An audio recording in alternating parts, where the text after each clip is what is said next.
I learned some other things this week that I wanted to share with you. A little bit more about St. Philip the Deacon, which Keith got me onto. One of the things that I learned that I hadn't realized is that after the first priest left, and I was wrong last time when I said he was just a deacon, within 2 years of his appointment, he was ordained into the priesthood.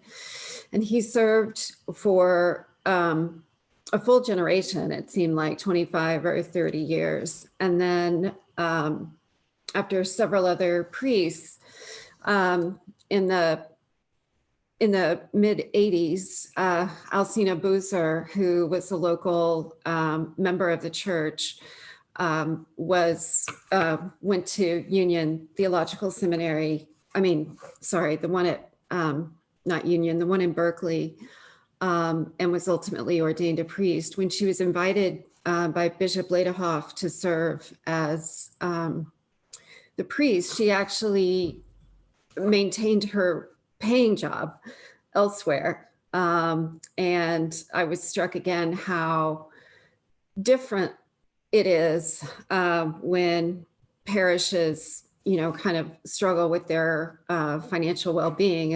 And being on the stewardship committee now, it seems like every dollar makes a difference. So all of that suggests that wealth is one of the things that we are advantaged with as, a primarily white parish. The question is, how do we then share those resources with other communities and other parishes? Is that something we have an obligation to do? I don't know how other people feel about that. Is that a reasonable question to ask when we can barely keep our own, or sometimes we feel like we are struggling to meet our own needs? Is it appropriate to support others with what we have? I don't know if that's something anyone else has considered or thinks about. In the olden days, there was a diocesan structure that took responsibility for supporting the missions under the direction of the bishop, and our giving to the diocese made that possible. Right. So it's created a somewhat equitable and centralized system for that kind of support. In recent years, in my understanding, I'm not that familiar with this diocese, but in general, dioceses have been less able to support missions, regardless of racial makeup. And that's becoming increasingly rare that a diocese is able to support a lower income congregation. Maybe there are people here who have a more recent experience of that in this diocese. Well, we do know a chunk of our budget goes to supporting the diocese every year, and that's based on Lee, I don't know if you can help me out, if that's based on a percentage of our membership, I forget. Yeah, it's based on actually a number of people in the pews to start with. That's the big number. And yet last year or the year before, the diocese changed the formula. So actually we need to fill out that. It's a parochial report. Sally will start doing that soon after our annual giving numbers come in. Mm-hmm. But yes, it's based on, in part, our pledge dollars, but also our units of people in the pews. Got it. Okay. Matthew, isn't it true that I think I've heard this, that in our diocese, a few of the missions have combined, or a mission is combined with a smaller church, so that they're sharing space. I think St. Aidan's did that in Gresham. I don't know how many are doing that. It seems to me that, and I think we'll see this more in the next, I perceive we'll see this more in the next couple of years, when the structure of who's in the church versus who's Zooming church and our numbers change. I wonder if, being the most unchurched state, now that we can Zoom, I wonder if our numbers might go up, and yet we have to assess them in a different way, even for the parochial report. I also wonder if more churches combined by Zoom, because it's not feasible for them to be in-house anymore when they're parishes or missions without money. So I think there's a potential for a huge change in all of this, how we give to the diocese and what we're supporting. I do believe that as the cathedral and the honor of that title, we do have an obligation to other parishes and missions, but I'm not sure that's just financial as much as collaboration in things that they might not be able to do on their own, like outreach or educational programs. And now that we are Zooming those, I think we're much more visible for the education and music. But Kimberly, I don't know anything. I'm just like, Well, that's it. Yeah, Jeffrey actually asked a better question, is that, of course, we have to do what we can to help others in need, that's part of our role as Christians. More generally, in thinking more about some of the things that I've been reading and become more aware of, I just finished Henry Louis Gates' new book, about which he calls The Stony Road, about how the African American community kept trying to reinvent itself so that it would be more palatable to the dominant white community. And, of course, there's not surprisingly been pushback, but at least what I took away from that book was that there was such a wave after wave after wave of images and music and any kind of public newspaper advertisements, just a constant wave of publications that were incredibly denigrating to the Black community. And the Black community perceived it was essential to present themselves as wide as possible. In other words, to dress elegantly and, speak differently, dress differently, so that they would be perceived as less threatening. And yet it doesn't seem to, as I watch the events that are going on in the United States, it doesn't really feel like that we've been able to overcome, to some degree, that history. And of course, at least I know I find it terrifying. And Jeffrey, you raised a good point. Do you want to speak about that more generally?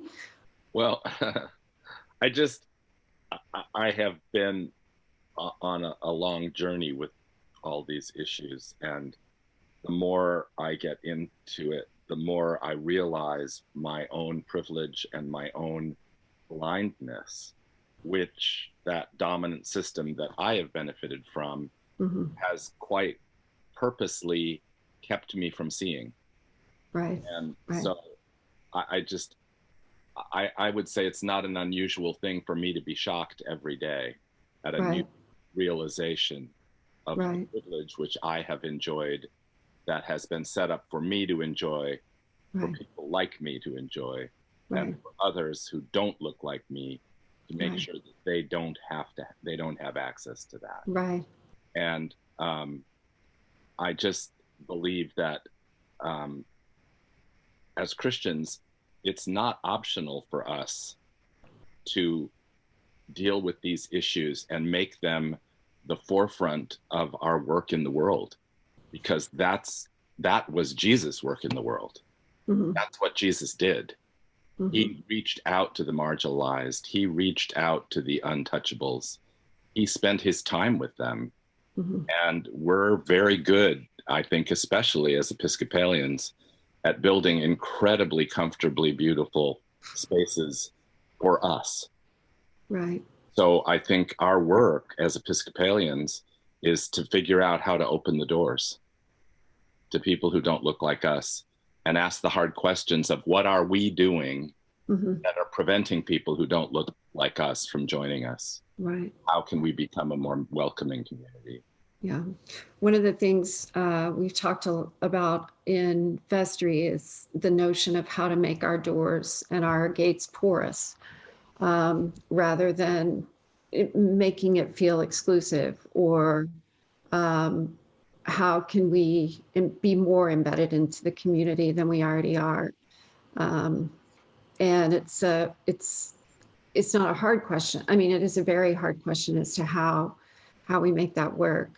One of the things when I was working at St. Mary's, and we had a lot of conversations about this, some of the students would say things like, "Oh my gosh, we've talked about this so much. Do we have to keep talking about it?"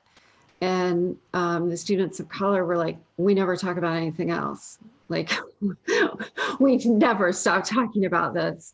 And, we don't have the luxury or the privilege to stop talking about some of these issues that make our world a darker, an uncomfortable place for so many of us. When we look at the Episcopal Church through the civil rights movement, I think the church has been, to some degree proud of itself, of the clergy and the members that we perceive now to have been on the right side of the struggle. And I think Trinity was a part of that. But I'm curious as to whether some of the longer time parishioners and some of the older parishioners actually have a better memory of what that might have been like. I feel like there's so much out there and yet so much untapped that it's hard to actually glean the best information for us to share in a context like this class.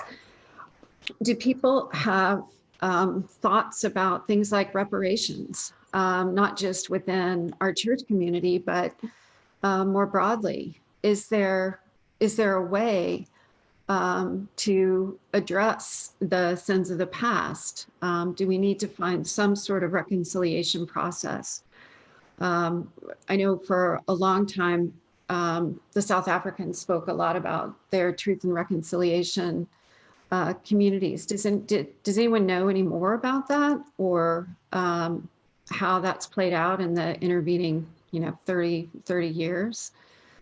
Yeah, I think it's a really compelling question. And when you get into these layers of complicity in white supremacy, from the exclusion laws to Trinity's own members being leaders in various racist policies, politically, institutionally, and then you look at the layer of, well, what about Trinity Cathedral itself as a congregation? What culpability do we have as a congregation?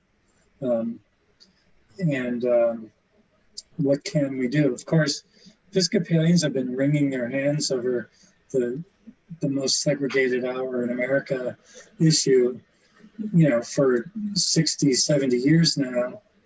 But I've yet to hear I haven't heard anything new on that topic in a long time.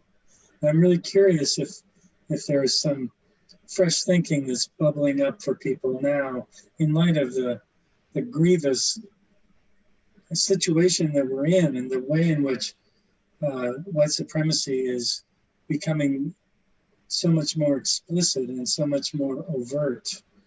The Confederate flags being carried in the Capitol, if that prompts us to any new levels of reflection on our complicity with white supremacy and racism, what would it look like for Trinity to have a more diverse congregation? Would it mean that we would have to change the way we worship, for example? The music program, for example, the language, or, just what would be involved, and how willing are we to even have that conversation. But you know, Matthew, we do some of that already. We have consecrations, portions of the service that aren't in the Book of Common Prayer. They're from alternative sources. We have a program right now to feature underrepresented musicians. You know, I think we're doing some of this, whether we know it or not, or whether the parishioners know it or not. That for instance, the consecration prayer isn't A, B, C, and D every Sunday out of the prayer book. It's coming from other sources. Maybe there are other sources out there too. So I think there are little things, and when you add them all up, I think it may make a difference. Mom, there was a point in the chat about more representation at different levels of the church. Thanks, Amelia. I'm wondering, as we ask the question, it always comes back to this, well, it's so complicated, offering, kind of doing our best insofar as we can.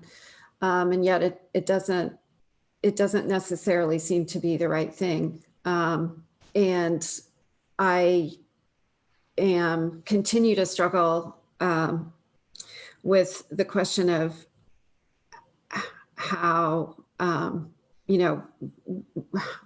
can do things differently.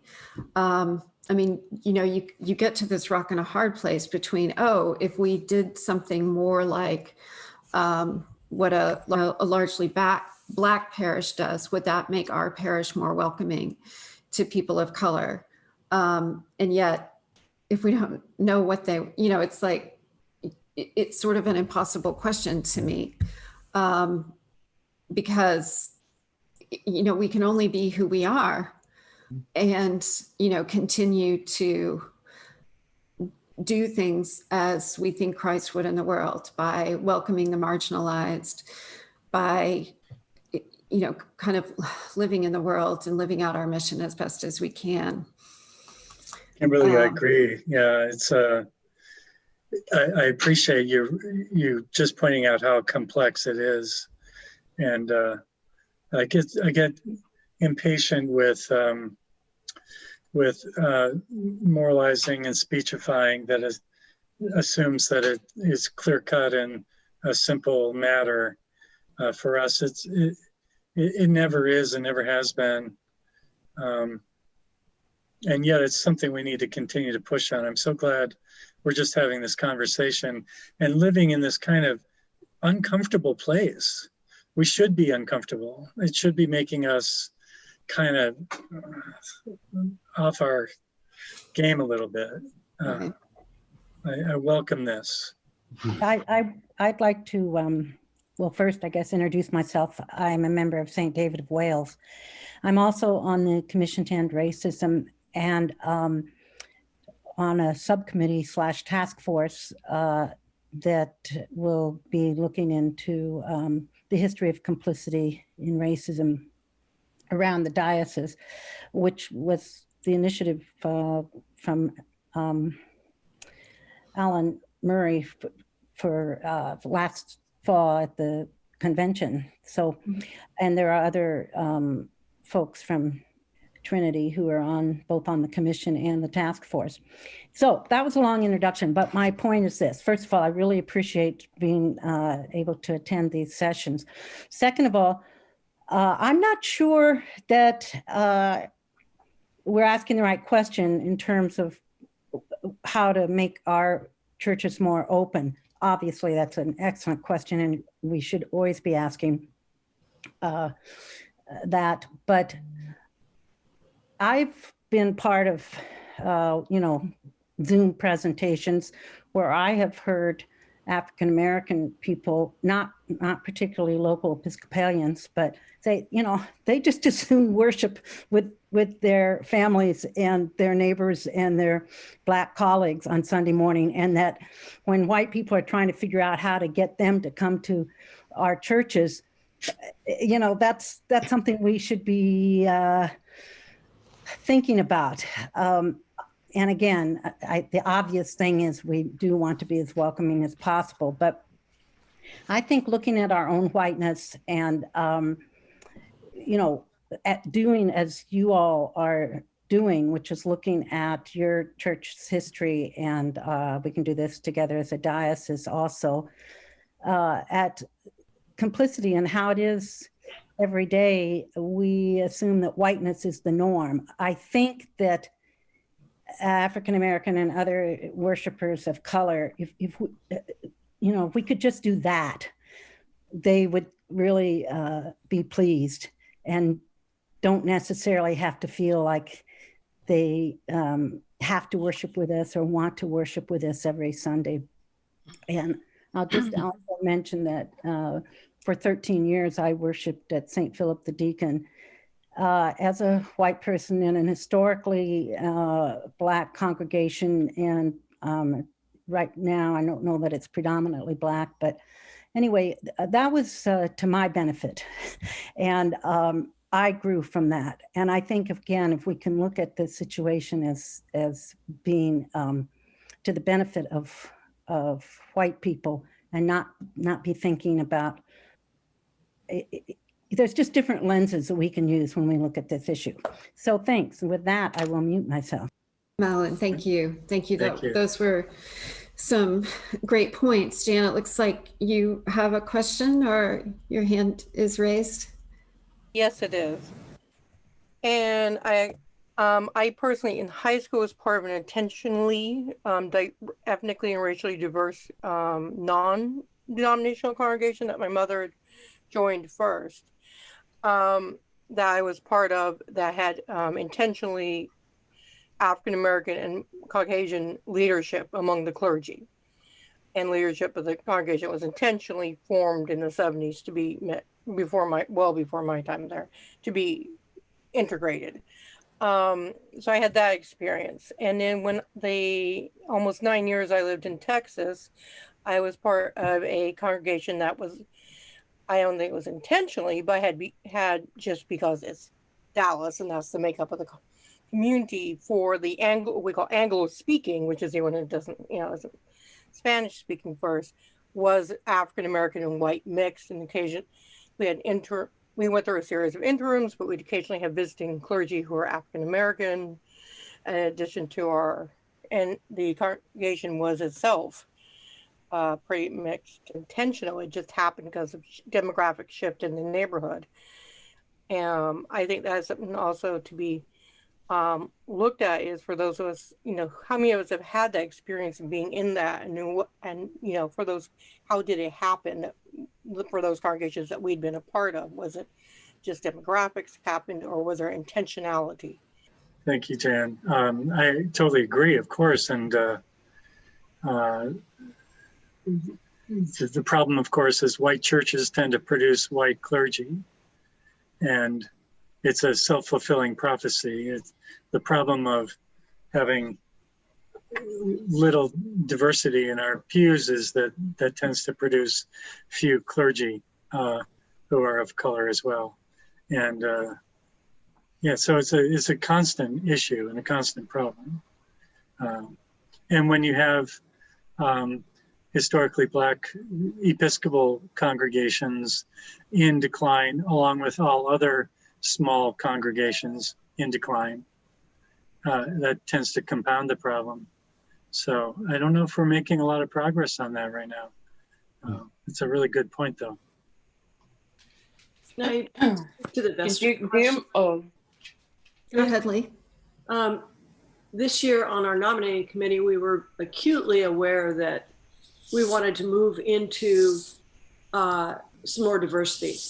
The problem, as Matthew's saying, is if 98% of your congregation is white, it's hard to pick out diverse people to be on Vestry who are A, qualified, and B, want to do that work. We were thrilled this year that of the 4 nominees for Vestry, 3 are of non-white background, and they're brilliant people. And regardless of ethnicity, they would have been and are brilliant people to bring onto Vestry. So as Vestry has been criticized in the last couple of years about being so white and so old generation, we've moved very clearly into broadening our scope of desirable qualities when we sit down and say, what do we need? Well, partly what we need is what we have to do for fiduciary responsibility and our responsibility as vestry. And the other part is look at those people who we have not yet, quote unquote, seen in the church. So we're digging deeper into people who aren't necessarily well known, but have been working at Trinity, perhaps in godly play and things that we, the church, don't always see their faces. So we really put that at the top of our list, and Vestry really, and nominated committee has come forward with a beautiful slate, and I think you'll all be thrilled with it. So I think it's important for all of us, as we spoke every week in Vestry, that if the people aren't there, the people aren't there. And so we're working on it, and as we get more racially diverse, then we'll have a more diverse vestry also. So I wanted to assure people that we are acutely aware of that on vestry. I'm glad to hear that there are multiple vestry members on the slate from diverse backgrounds, because everything I've heard says that when you add one to a body like that, the person feels alone. And so that's going to help. From my background in interfaith, one of the best things that we did was to support groups that were under fire. So when something happened to the Sikhs or to the Muslims, we would show up. We never would have dreamed of saying, oh, why don't you just come worship with us? We're talking about different religions, of course, but the thing to do was to go there and support them and say, hey, we're here with you.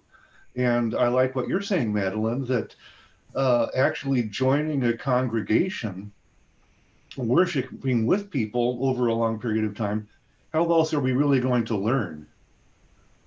If we have a half a dozen people from another ethnic group come to Trinity, we can't expect them to teach us all. So that's putting unfair pressure on them. The way to learn is really to be participating in another congregation if we want to learn as individuals. Back to reparations, it was decades ago, but there was a proposal put forth by African American denominations who recognized that a lot of the churches had been built with slave labor, that there were reparations due. And they made a proposal on a grand scale and said, okay, if you donate this much money, and here are the places where it would go. They are Black-run organizations, places where we would decide how best to apply that money. Then we'll consider it good. And it never got traction, including within the Episcopal Church. But that was an attempt that was made that's sitting there in history. Thank you for sharing that. David, Keith, did you want to add something? Yeah, a couple of comments. The first one is picking up on something that Matthew has said and Madeline has said about living in an uncomfortable space of being white. Is I think one thing we always have to ask ourselves is, why is it that we want the congregation at Trinity to be more diverse? To what extent is it about feeling good about ourselves so that we can go tell other people that we belong to a racially diverse church? And this, I think, based on comments I hear from people at Trinity, it seems to me that this is often the major reason that white liberal Trinitarians would like to see a more liberal church. It's about self-affirmation more than it is about meeting the spiritual and religious needs of the people who might come in our door. So getting back to what Madeline is saying, in other words, people of color may be, people who don't identify as white may be much happier not being in a place like Trinity, because they're going to pick up on the vibe that this isn't really about them. We have to be careful that we're not commodifying people who aren't like us, whether it's about color or class or anything else. I mean, that's really what slavery was all about, commodifying human beings. And so this for me it's an uncomfortable thing to think about, but it's something I think we can't forget. A second matter relating to decentering whiteness, which Madeline was talking about, is I'd ask people to think about how they're using the word diverse. Diverse seems to be coming to mean not white. So that's still centering whiteness. And I don't have an easy answer for this. And hey, as you all know, I'm a linguist. Okay, that's partly why I'm very aware of this. But I think we want to pay attention to the language we use in terms of how we talk about ourselves and others. Because if diverse means not white, if it's code for not white, then we're merely replicating the exact power structures that have gotten us into the mess we're in now.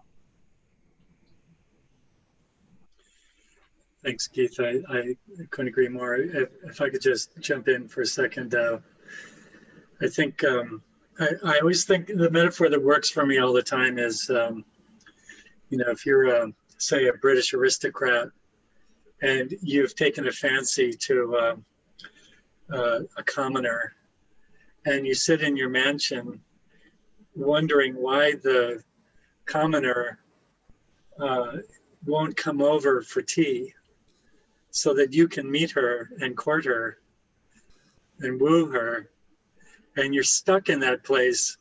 And it never occurs to you that maybe you need to get out of your mansion, put on maybe some, take on a different attitude, and spend some time in the real world and learn what that's like, and find your, come into the world of the place that you want to woo, And I think for too long, the signal of privilege has always been, we want diversity, but always on our terms and in our own place, in our own comfort zone, maybe with some tweaks on the margins. And I think that is exactly the wrong approach. Right. So thanks for that, Keith. I appreciate that. Yeah, both Matthew and Keith, thank you both. Those are, it's a really, both of you, it's an excellent point. Barb, what, did you want to add something? I'm not at my best this morning, so my apologies. But so many good points have been made. And I know that Matthew and I have talked a few times about, do we change ourselves? And I don't think we do. We change, not the service.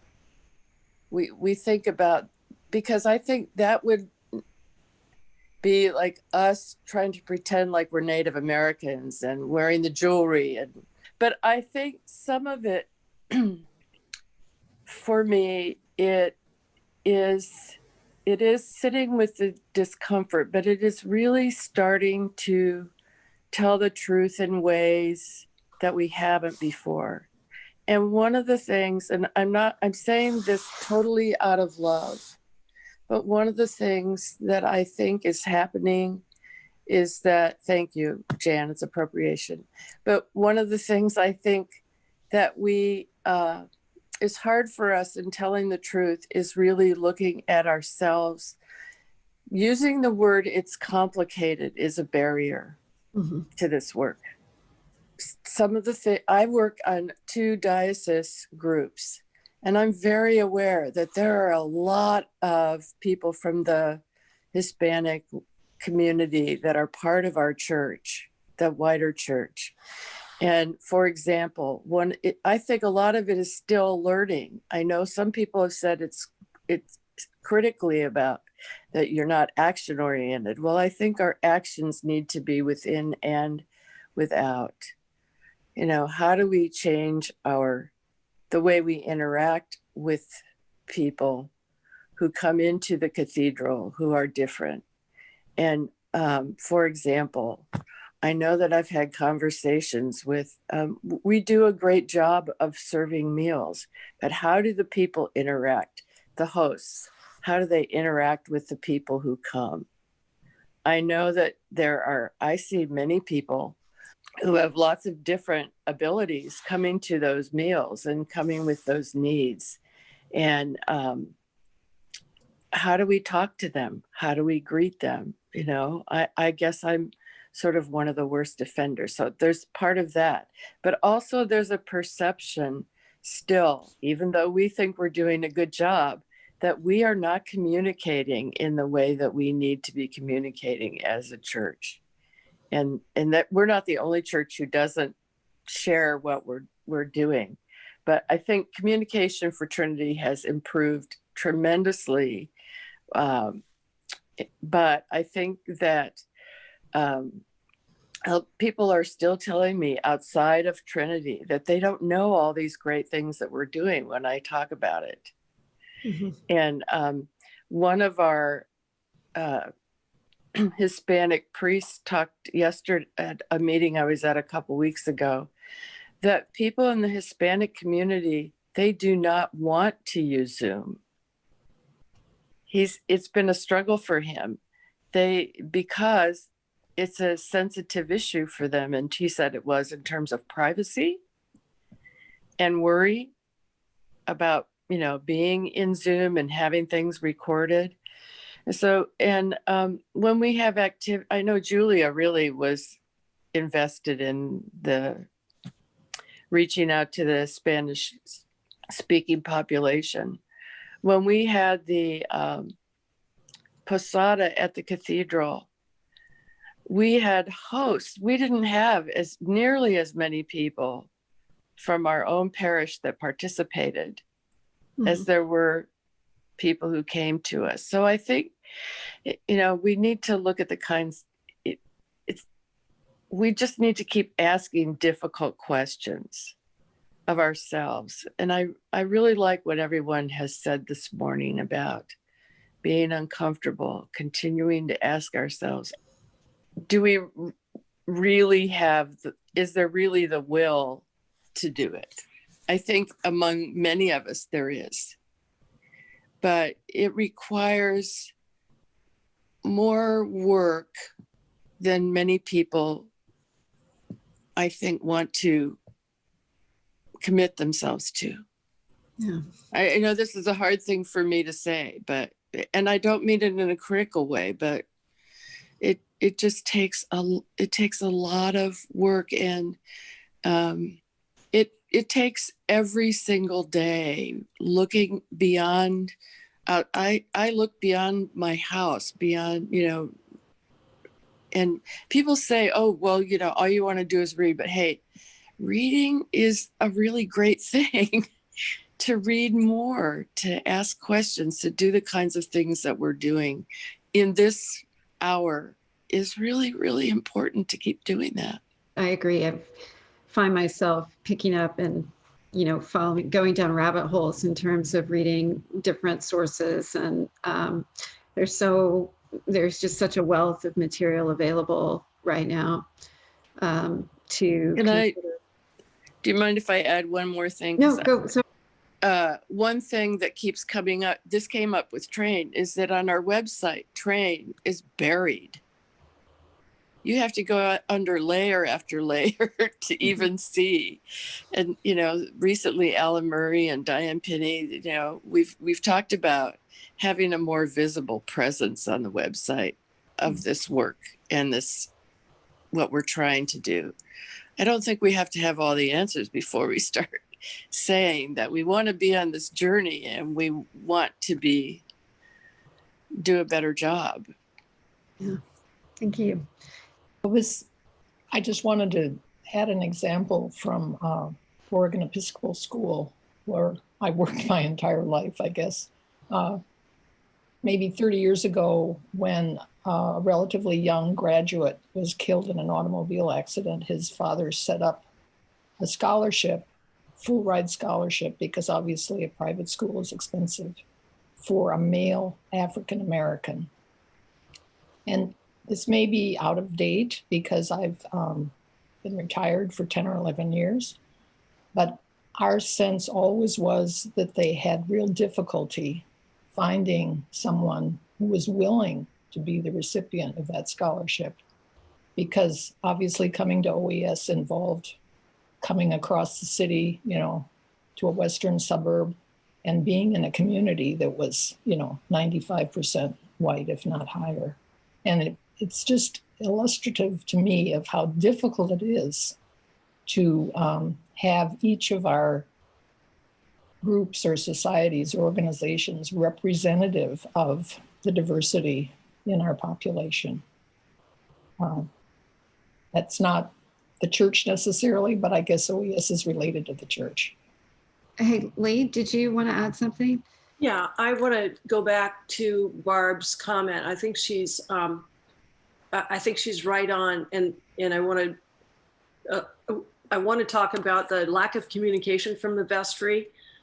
Since Black Lives Matter, our focus changed from whatever we were doing this year, which became suddenly stopped in March, to focusing on this issue. And it took us 3 to 4 months. And vestry members here are Keith, Matt, Kimberly, and myself on this call today. But we took a lot of time over those 3 months trying to develop this statement, both by our task force and then collectively as vestry. We have a couple of members who have alerted us that we just don't have a good presence on our website for talking about those things that we are doing.